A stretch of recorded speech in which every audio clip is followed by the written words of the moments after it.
बहुत बहुत धन्यवाद वकील साहब। अगले वक्ता के रूप में हमारे इसराइल भाई मौलाना जी आप आए और अपनी बात रखें। इसराइल भाई।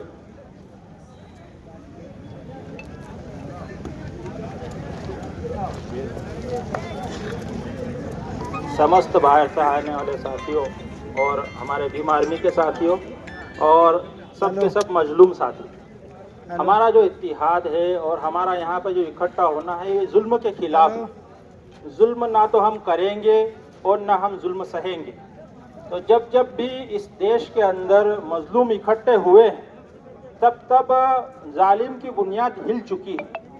तो हमारा ये जो जमा होना है, एकत्रित होना है, ये सिर्फ इसीलिए है कि किसी पर ना तो हम जुल्म करने के कायल हैं कि किसी पर जुल्म करें, और ना इस बात के हम कायल हैं कि कोई हम पर जुल्म करे और हम उस जुल्म को सहें। तो हमें ये जो हम एकत्रित हुए हैं, इस एकत्रित होने के जरिए सिर्फ एक ही मैसेज हमें पहुंचाना है, वो ये है कि ना हम जुल्म करेंगे और ना जुल्म सहेंगे। और किसी पर अगर जुल्म हो रहा है, चाहे वो हमारा कोई भी भाई हो, किसी भी मजहब से ताल्लुक़ रखने वाला है, लेकिन अगर उस पर जुल्म किया जा रहा है तो ऐसी सूरत के अंदर हम उसके हाथ को रोकेंगे। जो आखिरी पैगंबर गुजरे हैं उन्होंने एक बात कही है कि जालिम की भी मदद करो और मजलूम की भी मदद करो। तो लोगों ने पूछा कि मजलूम की मदद तो समझ आती है, जिसके ऊपर अत्याचार किया जा रहा है उसकी मदद करे, ये तो समझ में आता है कि हम उसके काम में आ जाएं, लेकिन जालिम की मदद क्या है?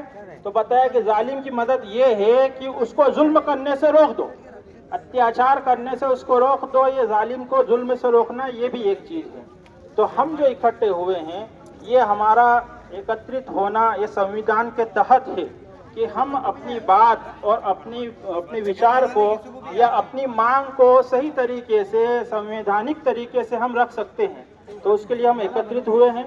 एकत्रित होने के बाद में हमें पूरे शांतिपूर्ण तरीके से, पूर्ण अमन तरीके से इस एहतिजाज को करना है। ये जो हमारा है, चाहे वो हमारे भीम आर्मी के साथी हो या कोई भी भाई हो, हम सब मजलूम हैं। और जब मजलूम मुत्तहिद हो जाता है, एकत्रित हो जाता है, तो ऐसी सूरत के अंदर या तो जालिम जुल्म से रुक जाता है या जुल्म करने से पहले 100 मरतबा सोचता है कि मैं अब अगर ये कदम मैंने उठाया है, आइंदा अगर कदम उठाऊंगा तो ये जो मजलूम आज इकट्ठे हुए हैं कल इससे ज़्यादा इकट्ठे हो सकते हैं और इनकी आवाज़ एक हो सकती है। तो हम सबको इस बात को जहन में रखना है, अपने दिमागों में रखना है कि हमारे जिस्म अलग अलग हैं, हमारे माँ बाप अलग अलग है, लेकिन हम सब एक ही मानव की औलाद हैं। हम सब आदम की औलाद है और हम सब आपस में भाई भाई हैं। हम सबका जो भाईचारा है वो उस आदमी से चला है जो सबसे पहले इस दुनिया में भेजा गया है। हम सब आदम की औलाद हैं। हमारे सबके जो माँ बाप है वो एक है और हम भी इस मानवता को आगे बढ़ाएंगे, हम भी इस भाईचारे को आगे बढ़ाएंगे। ये नहीं देखेंगे कि हम किस धर्म से ताल्लुक रखते हैं, हम ये देखेंगे हम सब इंसान हैं, हम सब आदमी हैं, आदम की औलाद है और एक थे और एक है और एक रहेंगे।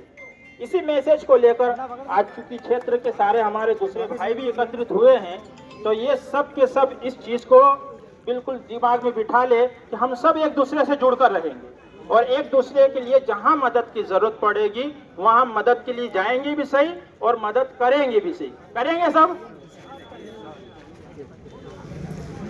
बहुत बहुत धन्यवाद।